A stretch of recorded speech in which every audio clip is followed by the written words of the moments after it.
बच्चों next question दिया हुआ है कि एक एलिमेंट m है जिसका इलेक्ट्रॉनिक कॉन्फ़िगरेशन 283 है। इसका मतलब क्या हुआ बच्चों? दैट मीन्स समझते हैं यहाँ पे कि कोई भी एलिमेंट दिया हुआ है बच्चों m, ठीक है, जिसका इलेक्ट्रॉनिक कॉन्फ़िगरेशन 2,8,3 है। ठीक है, इसका मतलब क्या हुआ कि अगर हम इसका एटॉमिक स्ट्रक्चर बनाते हैं तो सेंटर में हमने ये न्यूक्लियस बनाया, इसका ये फर्स्ट शेल हुआ जिसमें कि कितने इलेक्ट्रॉन्स हैं? 2 इलेक्ट्रॉन्स है बच्चों। ठीक है, सेकेंड शेल में कितने इलेक्ट्रॉन्स है? तो सेकेंड शेल में बच्चों 8 इलेक्ट्रॉन है, 1 2 3 4 5 6 7 8। ठीक है, और थर्ड शेल में कितने इलेक्ट्रॉन है? तो थर्ड शेल में बच्चों 3 इलेक्ट्रॉन्स हैं। ठीक है, और ये जो थर्ड शेल है सबसे आउटर मोस्ट शेल है बच्चों, जिसे हम क्या बोलेंगे? वैलेंस शेल बोलेंगे। ठीक है, तो अगर इसको स्टेबिलिटी अगर अटेंड करनी है तो ये क्या कर सकता है? तो ये किसी को 3 इलेक्ट्रॉन दे देगा और स्टेबल हो जाएगा। ठीक है, पहले तो ये चीज आपको समझ में आनी चाहिए कि इसके वैलेंस शेल में कितने इलेक्ट्रॉन है? 3 इलेक्ट्रॉन है, और ये 3 इलेक्ट्रॉन्स अगर किसी को दे देगा तो ये स्टेबल हो सकता है। तो आगे अभी देखते हैं कि क्वेश्चन में क्या पूछा गया है। It's combine separately with Cl and SO4। इसमें बताया गया है कि ये क्लोरीन आयन और सल्फेट आयन के साथ कंबाइन कर रहा है। तो हमें बताना है कि क्या केमिकल फॉर्मूला बनेगा कंपाउंड का जब M जो है Cl और SO4 2 नेगेटिव अनायन के साथ रिएक्ट करेगा। ठीक है, और हमें बताना है कि जो ये कंपाउंड फॉर्म करेगा उसके बीच में बॉन्डिंग जो है उसका नेचर किस टाइप का बॉन्डिंग है, वो आयोनिक बॉन्डिंग है या कोवेलेंट बॉन्डिंग है। इसके अलावा इलेक्ट्रिकल कंडक्टिविटी बताना है, क्या ये गुड कंडक्टर होगा या बैड कंडक्टर होगा। ठीक है, एम के कंपैरिजन में, मतलब जो कंपाउंड फॉर्म होगा तो उसकी कंडक्टिविटी हमें बतानी है और हमें कंपेयर करना है उसकी कंडक्टिविटी को एम से।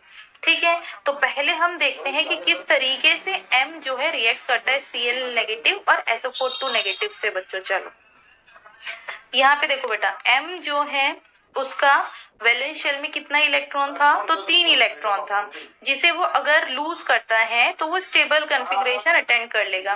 तो यहाँ पे हम लिख देंगे +3। ठीक है, और क्लोरीन जो है -1 है, दैट मीन्स इसका वैलेंसी आपको पता है -1 होता है। तो अगर हमें फॉर्मूला बनाना है बच्चों तो इस तरीके से क्रॉस करेंगे। ठीक है ना, मतलब क्रॉस मल्टीप्लीकेशन m के साथ 1 का मल्टीप्लाई करो तो ये m, और Cl का मल्टीप्लीकेशन 3 से तो MCl3। तो जो फॉर्मूला बनेगा वो इस तरीके से बनेगा MCl3, जब m जो है वो रिएक्ट करेगा क्लोरीन के साथ।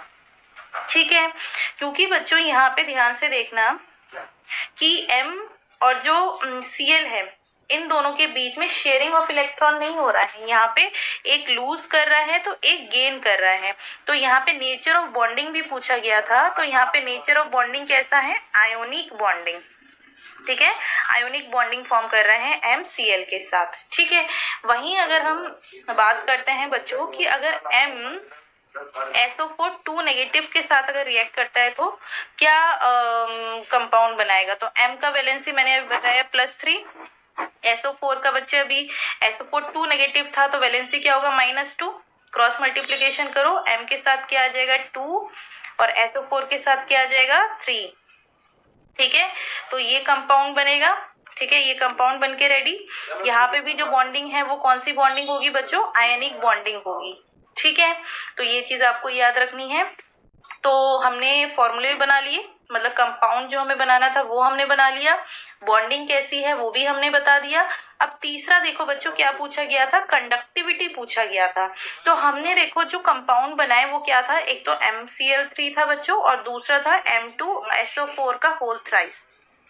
ठीक है, तो क्योंकि ये आयनिक बॉन्डिंग से बन रहे हैं तो ये आयनिक कंपाउंड है, तो डेफिनेटली ये जब लिक्विड स्टेट में होंगे, अपने एक्वस स्टेट में होंगे तो ये इलेक्ट्रिसिटी कंडक्ट करेंगे। तो they will be good conductor of electricity only in aqueous state या लिक्विड स्टेट, है ना।